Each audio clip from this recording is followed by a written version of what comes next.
युग और मन्नत की कहानी एपिसोड 72।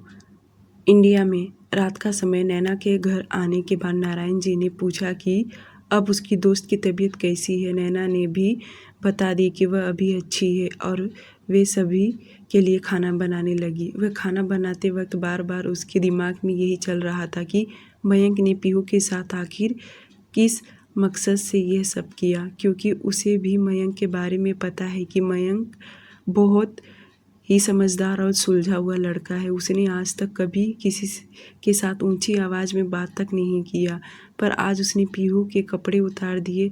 यह बात उसे कहीं न कहीं हजम नहीं हो रहा था। सबसे बड़ी बात कि पीहू को उसी जगह पर छोड़कर चला गया और पीहू से पूछने पर पीहू ने कहा कि उसकी मम्मी की तबीयत खराब है। मयंक की मम्मी की तबीयत खराब है। ये सुन नैना को कहीं न कहीं बहुत अजीब लगने लगा कि माना उसकी मम्मी की तबीयत खराब है और मयंक ये सब कर रहा है कैसे। और तो और वह पीहू को उस जगह पर लेकर गया और उसी जगह पे छोड़ दिया। बार बार नैना के दिमाग में यही बातें घूमे जा रहा था। नैना इन सब के बारे में पता लगाना चाहती थी, पर वह कैसे लगाए। वह बार बार घर से झूठ बोलकर तो नहीं बाहर जा सकती और मन्नत इंडिया में नहीं है कि वे दोनों आपस में मिलकर इस टॉपिक पर डिस्कस करें और इन सब के बारे में पता लगाएं। नैना पीहू को अपनी छोटी बहन के जैसा ही मानती थी, इसलिए वह नहीं चाहती कि यह बात आगे चलकर बहुत कुछ प्रॉब्लम हो या कोई बहुत बड़ी दिक्कत का सामना करना पड़े। इसलिए पता लगाना चाहती थी कि मयंक सच बोल रहा है या झूठ।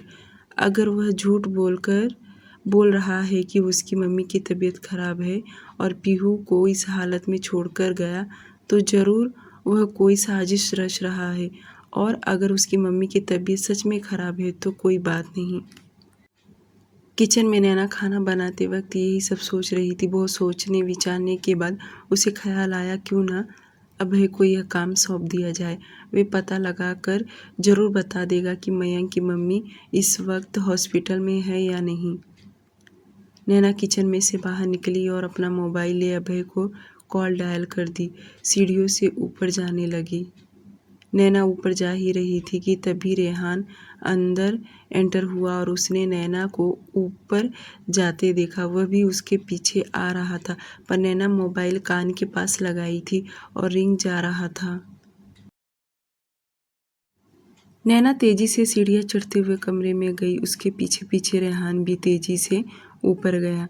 उसे तो नैना से बात करना था, पर नैना जैसे बालकनी में गई, बालकनी का स्लाइड डोर उसने बंद कर दी। पर तब तक कॉल अभय ने रिसीव कर लिया था और इधर से नैना बोली, अभय जी, मुझे आपसे कुछ बात करना है। अभय का नाम सुन रेहान की मुठ्ठियाँ कस गई। रेहान अपनी गुस्से को कंट्रोल करते हुए वॉशरूम में चला गया। इधर बालकनी में नैना ने अभय से मयंक के बारे में बताते हुए बोली, अभय जी, आप मयंक शर्मा के बारे में पता लगाकर बता सकते हैं क्या? सच में उसकी मम्मी हॉस्पिटल में है या वह झूठ बोल रहा है? अभय ने कहा कि अभी तुरंत तो नहीं पता लगा सकता, पर मैं आपको कल सुबह तक ज़रूर इसके बारे में अपडेट दे दूंगा। ये सुन नैना रिलैक्स होते हुए बोली, थैंक यू अभय जी, मैं आपको बार बार परेशान करती हूँ, उसके लिए सॉरी। इतना सुन अभय ने कहा, ऐसी कोई बात नहीं है भाभी, ठीक है, मैं अब फ़ोन रखता हूँ। मैं आपको पता लगाकर सुबह तक अपडेट दे दूँगा। इतना बोल दोनों ने कॉल कट कर दिया और नैना कमरे में आई। रेहान हाथ में टॉवेल ले सामने खड़ा था। उसे देख नैना असमंजस में पड़ गई और अपनी नज़रें इधर उधर फेरते हुए बोली, रेहान सर, आप कब आए? उसकी बातें सुन रेहान लंबी सांस छोड़ते हुए बोला, बस अभी आ ही रहा हूँ। तुम नीचे दिखी नहीं तो मैं सीधे ऊपर आ गया। नैना अपने चेहरे पर हल्की मुस्कुराहट रखते हुए बोली, अब फ्रेश हो जाइए, मैं तब तक डिनर लगा देती हूँ। रेहान नैना का टेस्ट लेने के लिए पूछा, कॉल किसका था? नैना सच तो नहीं बता सकती, इसीलिए उसने बात पलटते हुए बोली, पायल का कॉल था। रेहान ने उसके बात का कोई जवाब नहीं दिया और नैना कमरे से बाहर चली गई। उसके जाने के बाद रेहान को इतना गुस्सा आ रहा था। रेहान का मन कर रहा था कि अभी नैना को सच बता दे कि वह कितना झूठ बोल रही है, पर वह देखना चाहता था कि नैना किस हद तक झूठ बोलेगी, इसलिए वह चुप ही रहा। और उसे सबसे ज़्यादा बुरा भय के लिए लग रहा था कि उसका दोस्त मिलकर उससे चीट कर रहा है। यहाँ रेहान गलत था, पर वह भी क्या करता। उसकी आंखों के सामने तो वही दिखाई दे रहा था कि उसे नहीं देखना चाहिए। दूसरी तरफ कांदिवली अग्रवाल हाउस। खाना खाने के बाद पीहू अपने कमरे में बेड पर लेटी हुई थी और इस वक्त उसके हाथ में मोबाइल था। दोपहर में जब नैना उसे घर छोड़कर गई तब से वह सोई थी। डायरेक्ट वह शाम को उठी क्योंकि वह बहुत थक चुकी थी। उसे बार बार रह रह के नींद ही आ रहा था। उसके शरीर में काफ़ी दर्द भी हो रहा था। दोपहर में घर पर केशव जी तो नहीं थे और सीमा जी घर के कामों में बिजी थी, इसलिए उन्होंने ज़्यादा कुछ ध्यान नहीं दिया क्योंकि पीहू हमेशा ही दोपहर में कॉलेज से आने के बाद सो जाया करती थी। पर अब रात में पीहू ने मयंक को कई बार कॉल लगाई, पर मयंक उसका कॉल उठाने के बजाय उसको टेक्स्ट मैसेज कर दिया कि वह अपनी मम्मी को लेकर हॉस्पिटल में है। उसका यह मैसेज देख पीहू थोड़ी परेशान हो गई कि अचानक से आंटी को क्या हो गया, पर उसे लगा हो सकता है आंटी युवराज भाई के लिए परेशान होती होंगी, इसलिए उनका तबीयत खराब हुआ है। पीहू ने उसका मैसेज देख कॉल तो नहीं लगाई, पर उसे बार बार मैसेज कर रही थी ताकि मयंक से थोड़ी देर तो बात कर ले। पर मयंक ने उसके एक भी मैसेज का रिप्लाई नहीं दिया, बल्कि सारे मैसेज वे इग्नोर ही करता रहा, जिसके चलते पीहू का दिल कहीं न कहीं बैठते जा रहा था। क्योंकि यह दोनों का आज पहली बार था, वह कुछ ज़्यादा ही एक्साइटेड थी। वह अपनी तकलीफ से बताना चाहती थी। बहुत सोचने के बाद पीहू को लगा कि उसे परेशान नहीं करना चाहिए। आखिरकार आंटी की तबीयत खराब है, कहीं उसे बुरा न लग जाए तो। यह सब सोच पीहू अपना मोबाइल साइड में रख सोने की कोशिश करने लगी, पर उसे अपनी आंखों के सामने वह सीन याद आ रहा था। वैसे वे दोनों एक दूसरे के करीब आए और धीरे धीरे दोनों इंटीमेट होने लगे। उसके चेहरे पर स्माइल आ गया। आज उसका सो पाना मुश्किल हो रहा था क्योंकि उसके और मयंक के जो कुछ हुआ उसे सोने नहीं दे रहा था। इधर मलेशिया में युग और मन्नत शॉपिंग करके होटल आ गए और युग ने खाना कमरे में ही मंगवाया था क्योंकि दोनों की कैपेसिटी नहीं था नीचे जाकर खाना खाए। दोनों साथ में बैठकर खाना खाए। खाना खाने के बाद युग कमरे से बाहर आया और शेरा को कुछ इंट्रोडक्शन दे रहा था। इधर कमरे में मन्नत वॉशरूम में जाकर नाइट कपड़े पहन लिए और बेड पर आकर अपना मोबाइल ले आज जो उसने शॉपिंग की थी, मॉल में घूमी थी, वह फ़ोटो सोशल मीडिया पर अपलोड कर दिए। थोड़ी देर के बाद जब युग कमरे में आया तो मन्नत को देखा जो बेड पर लेटे मोबाइल देख रही थी। युग उसके पास आया और बोला, क्या तुम्हें नींद आ रहा है? मन्नत अपना मोबाइल साइड में की और बोली, नहीं तो क्यों?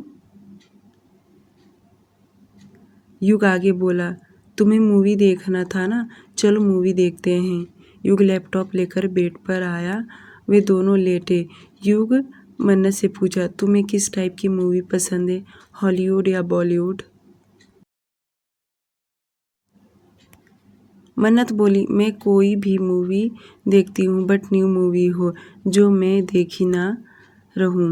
वे दोनों एक दूसरे को बहुत सारी मूवी के नाम बताने लगे, पर उन्हें कोई नहीं भा रहा था, जिसके चलते युग जानबूझकर स्पेनिश रोमांटिक मूवी लगाया।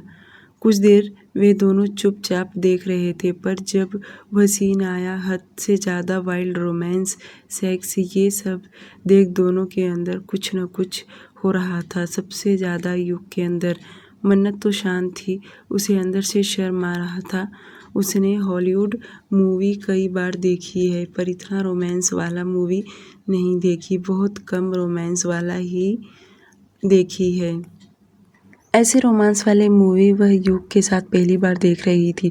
मन्नत के दिमाग में यही चल रहा था कि तभी युग का हाथ उसकी बॉडी के इंटेंस तरीके से फेरने लगा।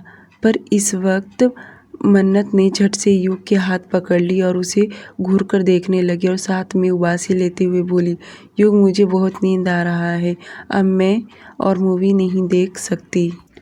युग अपना हाथ छुड़ाते हुए कहा, मूवी तो अब चालू हुआ है और सीन भी है, तुम्हें तो देखना ही पड़ेगा, बिना देखे मैं तुम्हें सोने नहीं दूंगा। मन्नत घूर के देखते हुए बोली, तुम कब से ऐसी मूवी देखने लगे हो, तुम्हें तो मूवी पसंद नहीं। युग ने कहा, तुम सही कह रही हो, मूवी देखना तो मुझे पसंद नहीं पर तुम्हारे साथ में देख सकता हूँ। मन्नत नाटक करते हुए बोली, युग सच में अब मुझे नहीं देखना, मुझे बहुत नींद आ रहा है। युग ने तुरंत लैपटॉप बंद करके साइड में रख दिया और मन्नत के गाल पर किस करते हुए कहा, तो अब हम अपनी मूवी चालू करें। मन्नत युग को धक्का देते हुए बोली, बिल्कुल भी नहीं, मुझे सोना है और तुम भी सो जाओ क्योंकि तुम बहुत थके हुए हो, यहाँ रहकर भी तुम काम कर रहे हो। युग टेढ़ा मुस्कुराते हुए कहा, तो क्या हुआ, थोड़ा और थक जाऊंगा। मन्नत ब्लैंकेट से अपना मुंह कवर करते हुए बोली, बिल्कुल भी नहीं, ना मुझे थकना है और ना ही तुम्हें थकना है, अब चुपचाप सो जाओ। युग कुछ कहता कि मन्नत उससे लिपटकर जल्दी से आंखें बंद कर ली। यह देख युग भी मुस्कुरा दिया क्योंकि वह जानता था मन्नत अब उसकी कमजोरी को अच्छे से जानती है और उसे भी साइड से लाइट बंद कर दिया और मन्नत के माथे पर किस करते और उसकी पीठ को सहलाते हुए दोनों सो गए। मेहता बंगलो। रेहान का मन खाने पर बिल्कुल भी नहीं था पर वह अपने डैड के लिए उनके सामने बैठकर थोड़ा खाना खाया था और वह सबसे पहले उठकर कमरे में आ गया क्योंकि वह नैना के सामने बिल्कुल भी बैठना नहीं चाहता था। कमरे में आने के बाद वह रेहान को नैना के झूठ कहे हुए शब्द याद आ रहे थे कि आज पूरा दिन नैना ने उसे झूठ बोला है। उसका दिमाग एकदम उलझते जा रहा था। एक तरफ भाई जैसा उसका दोस्त जो आज तक कुछ भी उसे छुपाया नहीं था पर आज वह एक कॉल करके बताना तो दूर पूछा तक नहीं। दूसरी उसकी खुद की बीवी यहाँ तक कि झूठ बोल रही है, झूठ पर झूठ बोले जा रही है। यही सब सोच रेहान के सिर में दर्द होने लगा। नैना ने नारायण जी को दवाई देकर जब कमरे में आई तो वह देख सकती थी कि रेहान इस वक्त सिगरेट पर सिगरेट स्मोक किए जा रहा है। नैना उसे देख समझ गई कि वह कुछ टेंशन में दिखाई दे रहा है पर उसकी हिम्मत नहीं हुआ कि वह पूछे, इसलिए वह चुपचाप जाकर लेट गई और उसका यह एटीट्यूड देख रेहान को और भी बुरा लगने लगा। वह भी सिगरेट बुझाकर डस्टबिन में डाल कमरे से बाहर चला गया और जाते वक्त उसने दरवाज़ा जोर से बंद किया। उसकी आवाज़ से नैना अपना सिर उठाकर देखी तो उसे बहुत अजीब लगने लगा क्योंकि रेहान कुछ दिनों से अजीब बर्ताव कर रहा है। सुबह का वक्त, मेहता बंगलो। नैना रोज की तरह जल्दी उठकर अपने काम में बिजी हो गई। वहीं रेहान रात को दूसरे कमरे में सोया था। जब वह अपने कमरे में फ्रेश होने आया तो नैना नहीं थी, वह सीधे वॉशरूम में चला गया। कुछ देर के बाद जब वह फ्रेश होकर वॉशरूम से बाहर निकला और ड्रेसिंग टेबल के सामने खड़ा होकर रेडी होने लगा कि तभी नैना का मोबाइल रिंग कर रहा था। उसकी आवाज़ सुन रेहान ने कोई रिएक्ट नहीं किया। वह वैसे ही खड़े होकर अपने बाल सेट कर रहा था। मोबाइल रिंग करते करते बंद हो गया पर जब दूसरी बार उसका मोबाइल रिंग करने लगा तब रेहान जाकर एक बार उसके मोबाइल में देखा तो अभय नाम शो हो रहा था।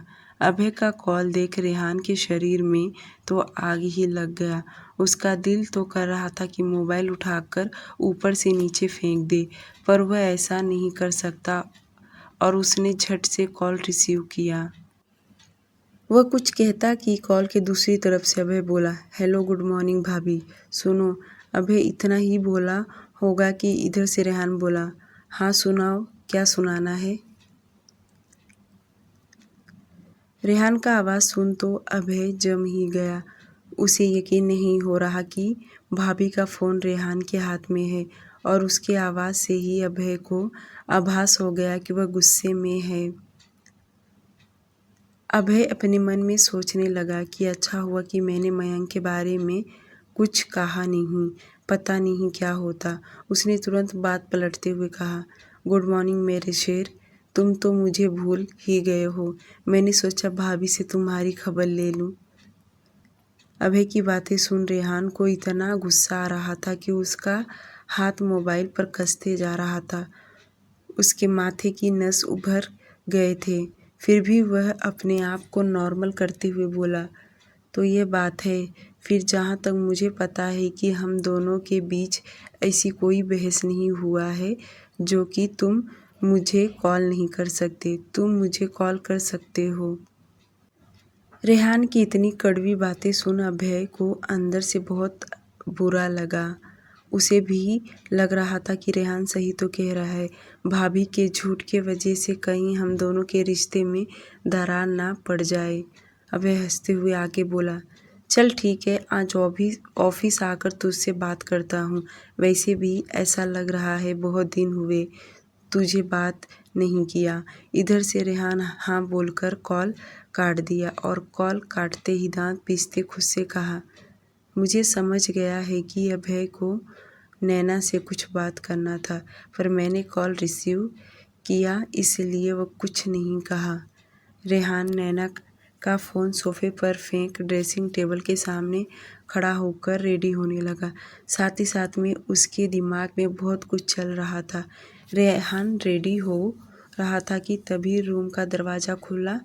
रेहान बिना पीछे मुड़े हुए मिरर में देख लिया कि नैना कमरे में आ रही है।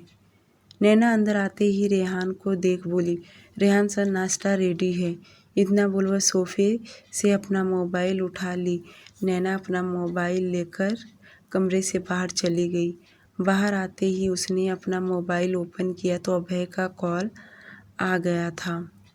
यहाँ तक कि कॉल रिसीव भी हुआ था। नैना को समझ गया हो न हो रेहान ने उसका कॉल रिसीव किया है, पर नैना ने ज़्यादा ध्यान नहीं दिया क्योंकि अभय तो रेहान का दोस्त ही है। नैना अपना मोबाइल ले नीचे आ गई और अभय को कॉल लगाई कर गार्डन एरिया में चली गई। गार्डन एरिया में आकर अभय से बातें करने लगी। वहीं ऊपर बालकनी में से रेहान नैना को देख रहा था। इधर नीचे नैना ने अभय से पूछा, आपने कॉल किया था। अभय ने नैना को बता दिया कि उसका कॉल रेहान ने उठाया था, पर मैंने उसे कुछ नहीं बताया, जिससे नैना को भी अच्छा लगा कि अभय ने रेहान को कुछ बताया नहीं। अभय ने नैना को समझाते बोला, नैना भाभी, कोई भी बात हो आपको रेहान को बता देना चाहिए। अगर ये बात कहीं और से उसे पता चला तो ये छोटी सी बात बहुत बड़ी हो जाएगी। आपको मेरी बात समझ में आ रहा है ना। अभय की बातें सुन एक पल के लिए नैना भी सहम गई। फिर उसे एक्सप्लेन करते हुए बोली, ऐसी कोई बात नहीं है अभय जी, अगर कोई बड़ी बात होती तो मैं ज़रूर उन्हें बता दूंगी। इतना सुन अभय आगे बोला, सुनिए भाभी, मैंने पता लगवाया है कि मयंक शर्मा की मॉम सही सलामत है और वह घर पर हैं। ये सुन तो नैना के तो होश उड़ गए। उसे समझने में देरी नहीं लगा कि यह सब मयंक ने जानबूझकर साजिश किया है, पर क्यों। नैना के दिमाग में यही सब चल रहा था कि कॉल की दूसरी ओर से अभय ने कहा, क्या हुआ भाभी, कोई परेशानी वाली बात है क्या। नैना मुस्कुराते हुए बोली, अभय जी ऐसी कोई बात नहीं है, और दूसरी रही बात रेहान जी की तो प्लीज़ आप उन्हें कुछ मत बताइएगा। कॉल की दूसरी ओर से अभय ने कहा, ओके भाभी, रेहान से थोड़ा संभल के रहिएगा क्योंकि उसके दिमाग में कोई बात अगर घर कर लिया तो निकालना बहुत मुश्किल हो सकता है। आप जितना जल्दी यह बात समझ सके उतना आपके लिए ठीक रहेगा। उसकी नज़र से एक बार इंसान गिर गया तो कभी उठ नहीं सकता। अभय जो कुछ कह रहा था नैना अच्छे से समझ रही थी, पर वह खामोशी से अभय की बातें सुने जा रही थी कि अभय आगे बोला, एग्जाम्पल के तौर पर आंटी जी को ले लीजिए। वह अपनी माँ को नहीं बख्शा तो मुझे नहीं लगता कि वह बाकियों को छोड़ेगा। ये सुन नैना ने आगे कहा, अभय जी आप बहुत ज़्यादा सोच रहे हैं, ऐसी कोई नौबत नहीं आएगा, आप बेफिक्र रहिए। उसकी बातें सुन अभय ने कहा, मैं भी चाहता हूँ भाभी ऐसा ही हो। ठीक है अब मैं कॉल कट कर रहा हूँ, मुझे काम है। दोनों ने कॉल काट दिया। कॉल काटने के बाद नैना और भी परेशान होने लगी।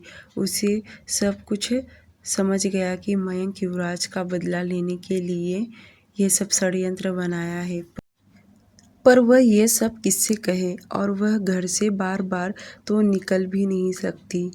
यही सब सोचते सोचते उसका मन भारी होने लगा।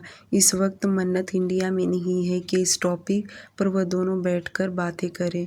वह सोचने के बाद नैना ने तरकीब निकाली कि वह खुद मयंक से मिलकर यह सारे सिचुएशन का पता लगाएगी।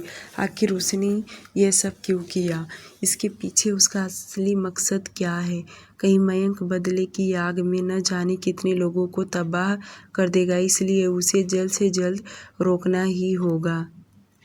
नैना यही सब सोच के परेशान होने लगी और वहीं ऊपर बालकनी में रेहान उसे देख रहा था। वह भी समझ गया कि नैना कुछ तो छुपा रही है, क्योंकि उसकी शक्ल देखकर ही पता चल रहा है कि वह कितनी परेशान हो चुकी है। रेहान जल्दी से नीचे आया और अपने डैड के साथ बैठकर थोड़ी देर में उसने नाश्ता कर लिया और जब वह बंगले से बाहर निकला तो उसने अपने सर्वेंट कदम को बुलाया और धीरे से उससे कुछ कहा, जो सुनकर सर्वेंट कदम ने भी अपना सिर हिला दिया और रेहान वहां से चला गया। दूसरी तरफ कांदिवली अग्रवाल हाउस। सीमा जी ने पीहू को कॉलेज जाने के लिए उठाया, पर पीहू साफ मना कर दी कि उसे आज कॉलेज नहीं जाना, उसकी तबीयत ठीक नहीं लग रहा। ये सुन सीमा जी ने पूछा कि क्या हो गया तुम्हारी तबीयत को जो तुम्हें कॉलेज नहीं जाना। पीहू करवट बदलते हुए बोली, मम्मी बस मुझे आज कॉलेज नहीं जाना, मैं पढ़ाई करके थक गई हूँ। वह इतना बोल ब्लैंकेट से खुद को कवर करके सो गई। वहीं सीमा जी ने उसकी हरकत देख कमरे से बाहर चली गई। खुद से बड़बड़ाने लगी, आजकल के बच्चों को पढ़ाई करने में इतनी थकावट आ जाता है। सीमा जी के जाने के बाद पीहू 10 मिनट ऐसी ही लेटी रही। फिर वह उठी और अपना मोबाइल ले मयंक को कॉल लगाने लगी। मयंक का कॉल अभी भी स्विच ऑफ आ रहा था। यह देख पीहू को बिल्कुल भी अच्छा नहीं लगा और वह वापस मोबाइल साइड में रख सो गई। देखते देखते वक्त बीत रहा था। दोपहर के वक्त में नैना ने घर के सभी काम निपटा लिए और वह अपने कमरे में बैठी। उसने पीहू को कॉल लगाई, उसकी तबीयत के बारे में पूछी। पीहू ने उसे हंसते हुए बता दिया कि अब वह बहुत अच्छी है। इधर से नैना ने उससे कहा कि उसे मयंक का नंबर चाहिए। पीहू ने मयंक का नंबर नैना को सेंड कर दी। नैना ने कुछ देर के बाद मयंक को कॉल लगाई तो उसका कॉल लग गया और नया नंबर देखकर मयंक ने भी उसका कॉल रिसीव कर लिया। नैना ने मयंक से कहा, उसे 10 मिनट के लिए मिलना है। यह सुन मयंक ने हाँ कह दिया और मार्केट में उसे आने के लिए बोला। नैना को 10 मिनट के लिए मयंक से मिलना था और वह नीचे नारायण जी के पास आई और बोली कि घर के कुछ ज़रूरत के सामान लाना है तो वह मार्केट जा रही हूँ। ये सुन नारायण जी मुस्कुराते हुए बोले, नैना बहू इसमें पूछने वाली क्या बात है, इस घर की तो तुम ही बहू हो, सब अधिकार तुम्हारे पास है, तुम्हें ही तो आगे घर चलाना है। नारायण जी का ऑर्डर पाते ही नैना जल्दी से बंगले से निकल गई। उसके जाने के बाद घर के सर्वेंट कदम ने तुरंत रेहान को कॉल लगाया और कहा, नैना मैडम अभी अभी घर से निकली हैं। कुछ ही देर में नैना मार्केट में पहुंच गई। उसने घर के कुछ ज़रूरत के सामान लिए ताकि घर जाने के बाद उस पर कोई शक ना करे, और आसपास देखते हुए वह एक शॉप के पास जाकर मयंक के आने का इंतज़ार करने लगी। नैना को यही लग रहा था कि उसे किसी ने देखा नहीं, पर वह गलत थी। जब वह घर से निकली तभी घर के सर्वेंट कदम ने रेहान को कॉल करके बताया। तभी रेहान ऑफिस से निकल चुका था, क्योंकि नैना के जाने के टाइम यह बात बताया था कि वह मार्केट जा रही है। मार्केट में नैना खड़े होकर मयंक का इंतजार कर रही थी। वहीं दूर से कार में बैठा रेहान उसे ही देख रहा था। थोड़ी देर के बाद मयंक वहां पर आया और वे दोनों बातें करने लगे। रेहान ने कार का शीशा नीचे किया और मयंक को गौर से देखने लगा। आखिर यह लड़का है कौन, क्योंकि उसने तो कभी मयंक को देखा नहीं था। इधर मयंक ने नैना से सवाल करते हुए पूछा, आपने मुझे यहाँ क्यों बुलाया? मुझसे क्या काम है आपको? यह सुन नैना ने साफ साफ जवाब दिया, मुझे तुमसे कोई काम नहीं है और ना ही मुझे कोई शौक है तुम्हें यहाँ बुलाने का। बस मैं ये जानना चाहती हूँ, कल तुमने जो पीहू के साथ किया वह ठीक नहीं था। नैना ने जैसे कहा कि उसने पीहू के साथ जो भी कल कुछ किया वह ठीक नहीं किया। यह सुन शॉक हो गया कि इसे कैसे पता चल गया कि हम दोनों के बीच में कल क्या हुआ था, और मन में कहने लगा, कहीं पीहू ने तो इसे सब कुछ बता तो नहीं दिया। उसके चेहरे की परेशानी की भाव देख नैना आगे बोली, देखो मयंक, मैं तुम पर कोई ब्लेम नहीं कर रही हूँ। यह सब जानते हैं कि तुम और पीहू एक दूसरे को पहले से पसंद करते हो और आगे चलकर तुम दोनों का रिश्ता भी जुड़ता और अच्छे तरीके से। इतना बोल नैना चुप हो गई। फिर आगे बोली, माना कल तुम दोनों ने जो कुछ किया ठीक नहीं था, फिर भी एक टाइम उसे एक्सेप्ट कर लिया जाता है। पर यह कहाँ से ठीक है मयंक कि तुमने उसे उसी जगह पर छोड़ दिया? ये तुम्हारी जिम्मेदारी था ना कि उसे सही सलामत घर छोड़ देना चाहिए, उसके तकलीफ़ों का ध्यान देना चाहिए। मयंक शक भरी नज़रों से नैना को देखते हुए कहा, क्या हुआ उसे, और ये सब आपको कैसे पता? नैना ने आगे कहा, मयंक, उसकी तबीयत बिगड़ने लगा था, उसकी पहली बार था, उसे तकलीफ़ हो रहा था, उसने मुझे कॉल किया। अगर मैं उसे वक्त पर नहीं पहुंचती तो सोचो ये बात कितनी बड़ी हो जाती। उसकी बातें सुन मयंक को भी बुरा लगा कि सही तो कह रही है, अगर यह बात सभी को पता चल जाता तो क्या होता। मयंक अपनी बात रखते हुए कहा, मैं उसे छोड़कर नहीं आया था, मॉम की तबीयत खराब था इसलिए मुझे आना पड़ा। यह सुन नैना मुस्कुराने लगी और हंसते हुए बोली, वाह मयंक, तुमने सही में साबित कर दिया, तुम बुरे तो नहीं थे, पर बुरे रास्ते पर तुमने चुन लिया है। मुझे तुम्हारे मुंह से यही सुनना था कि तुम एक्चुअली में सच्चाई बताने वाले हो। वहीं दूर रेहान नैना को बड़े ध्यान से देख रहा था, उसके हाव भाव को ही अच्छे से नोटिस कर रहा था, पर वह कुछ समझ नहीं पा रहा। पर इतना तो उसे समझ गया कि यह दोनों किसी टॉपिक पर यह दोनों सीरियस बातें कर रहे हैं। रेहान सोचने लगा, शायद यह इसके कॉलेज का दोस्त होगा। मयंक अपना आईब्रो ऊपर करते हुए कहा, क्या मतलब, मैं कुछ समझा नहीं।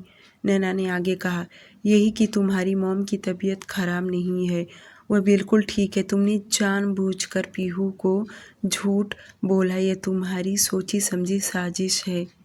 मयंक शर्मा, अब तुम झूठ नहीं बोल सकती, अपनी सच्चाई मान लो। दूर खड़ा रेहान कब से उन दोनों को देख उसको इतना गुस्सा आ रहा था कि उसका दिल ही जानता होगा। वहीं मयंक अपनी सफाई देते हुए बोला, हाँ, मेरी मॉम हॉस्पिटल में एडमिट नहीं है, पर उनकी तबीयत सच में ख़राब है। मैं पीहू के साथ चीट नहीं कर रहा हूँ, और रही बात सच, तो अगर पीहू को यह बात आप कह देंगी कि मेरी मॉम हॉस्पिटल में नहीं है, तो पीहू आपकी बातों पर यकीन नहीं करेगी, क्योंकि वह मुझसे बहुत ज़्यादा प्यार करती है। मयंक के मुंह से इतना एटीट्यूड सुन नैना को बिल्कुल भी अच्छा नहीं लगा और वह भी जानती थी कि वह बीच में पड़ेगी या उसको बताएगी तो कोई उसके ऊपर यकीन नहीं करेगा, क्योंकि सबूत तो चाहिए जो कि उसके पास अभी बिल्कुल भी नहीं है। नैना भी अपने दोनों हाथ फोल्ड किए और बहुत ही घमंड के साथ बोली, सही कहा तुमने, मेरी बात पर कोई यकीन नहीं करेगा, पर सच्चाई ज़्यादा दिन छुपता नहीं है। एग्जाम्पल ले लो अपने भाई का, मन्नत को भी वह धोखा दे रहा था ना। क्या हुआ, उसके नसीब में कोई अच्छा बैठा था और वह इतने लोगों को धोखा दे रहा था, उसकी जो असली जगह थी वहाँ पर पहुँच गया। नैना बोल ही रही थी कि उसकी बातें सुन मयंक को गुस्सा आने लगा और वह दांत पीसते हुए बोला, मैं आपकी इज्जत करता हूँ इसलिए आपको कुछ कह नहीं रहा हूँ, पर आप मेरे भाई के बारे में एक शब्द भी बोलना मत, मुझसे बुरा कोई नहीं होगा। ये सुनते ही नैना आगे बोली, मयंक मैं तुम्हें कोई ताने नहीं दे रही हूँ, तुम बहुत अच्छे हो, मैं नहीं चाहती कि तुम भी अपने भाई के जैसे बनो। तुम एक अच्छे लड़के हो तो अच्छे लड़के के जैसे ही रहो, नहीं तो आगे चलकर तुम बहुत पछताओगे, तब तुम्हारे हाथ में कुछ भी नहीं रहेगा। यही वक्त है तुम अपने और अपने फ्यूचर के बारे में सोचो। मयंक अपना हाथ आगे करते हुए कहा, ओ प्लीज़ आप मुझे ना ये फ्री का ज्ञान मत दीजिए, मुझे क्या करना है क्या नहीं करना उतना तो मैं समझदार हूँ, मुझे और ज़्यादा समझदार नहीं बनना। इधर रेहान को अब बर्दाश्त नहीं हो रहा था और वह कार का दरवाज़ा खोला और जाने लगा। वह भी कार से बाहर ही निकला था कि दूसरी तरफ से मयंक गुस्से में वहाँ से अपनी कार में बैठ वहाँ से निकल गया। मयंक कार में बैठ कार स्टार्ट करके वहाँ से निकल गया। नैना अभी भी गुस्से में मयंक को ही देख रही थी और जैसे जाने को मुड़ी कि उसके सामने रेहान खड़ा था और रेहान को देख नैना का दिल तेजी से धड़कने लगा। वह इतनी डरी हुई थी और डरते हुए रेहान को देख रही थी, उसने पलकें झपकाना ही भूल गई क्योंकि रेहान बहुत गुस्से में उसको घूर के देख रहा था, क्योंकि उसका इस तरह से चेहरा उसने कभी नहीं देखी होगी। एक पल के लिए उसे सुबह में अभय का बोला हुआ शब्द याद आने लगा, आज वह क्या ही सफाई देगी। वहीं उसको इतना डरा हुआ देख रेहान को और भी गुस्सा आ रहा था, आखिर वह अपनी सफाई में क्या बोलेगी। नैना तो भूत बने बस रेहान को देख रही थी, वहीं रेहान उसके बोलने का इंतजार कर रहा था, पर नैना कुछ बोल नहीं रही थी। यह देख रेहान गुस्से में बोला, हु वॉज इट। रेहान के गुस्से को देख नैना के तो माथे पर पसीने आने लगे और वह अपने हाथों से माथे को रब करते हुए बोली, रेहान सर, वह आगे बोलो। रेहान का यह शब्द बहुत ही लाउड था और उसको इतना तेज बोलता देख नैना ने अपनी नज़र आसपास घुमाई। जो उनके आसपास लोग थे वह सभी देखने लगे। नैना ने झट से रेहान का हाथ पकड़ने को हुई कि रेहान तुरंत एक कदम पीछे हो गया। नैना इधर उधर देखते हुए बोली, रेहान सर, हमें घर चलकर बात करना चाहिए, यहाँ लोग देख रहे हैं।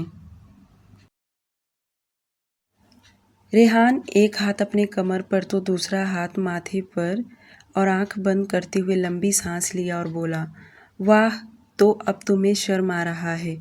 अभी कुछ देर पहले तुम उसके साथ खुलकर बातें कर रही थी, तब तो तुम्हें शर्म नहीं आया कि तुम्हें कौन देख रहा है कौन नहीं देख रहा, पर अपने पति के साथ खड़े होने में तुम्हें शर्म आ रहा है।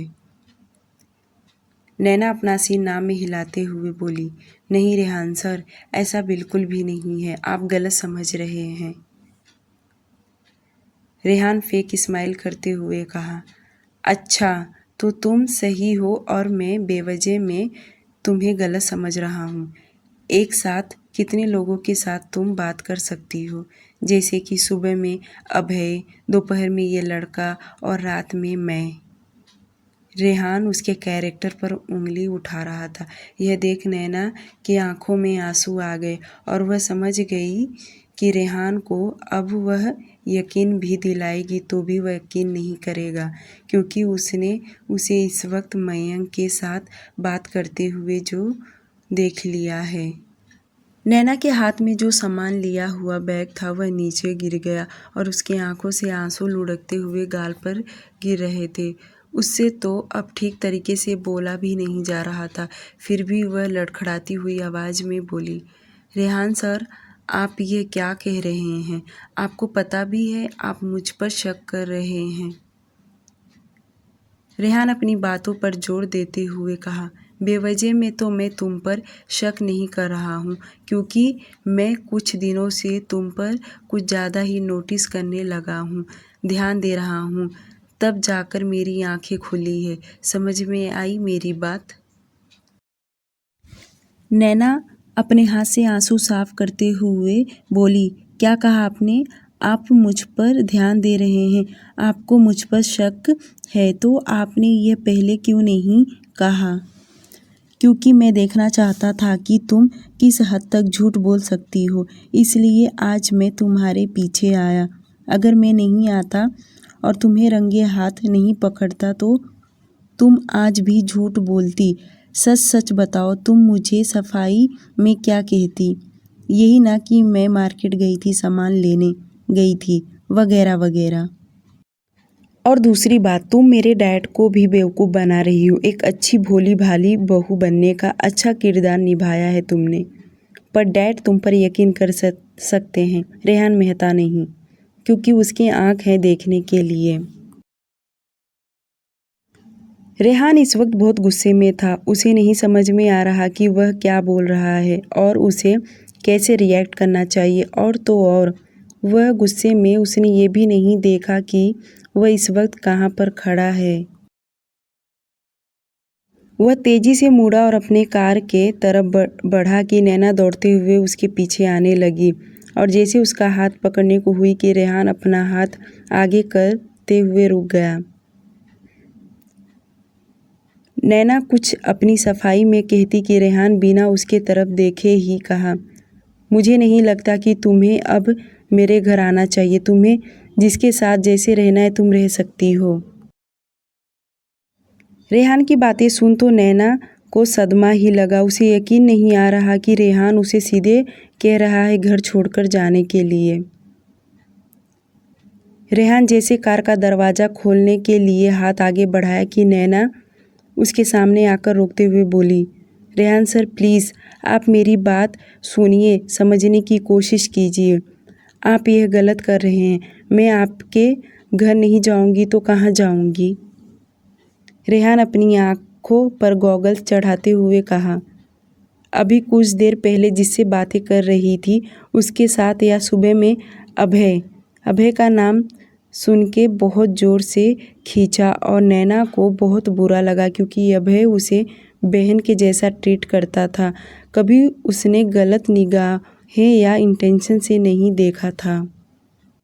उसकी बातें सुन तो नैना भूत बने खड़ी थी। वहीं रेहान कार में जाकर बैठ गया और देखते ही देखते कार नैना की आंखों से ओझल हो गया। डियर लिसनर, आज के लिए सिर्फ इतना ही। प्लीज़ स्टोरी को लाइक और चैनल को सब्सक्राइब कर दीजिए। मिलते हैं नेक्स्ट एपिसोड में, तब तक के लिए बाय बाय।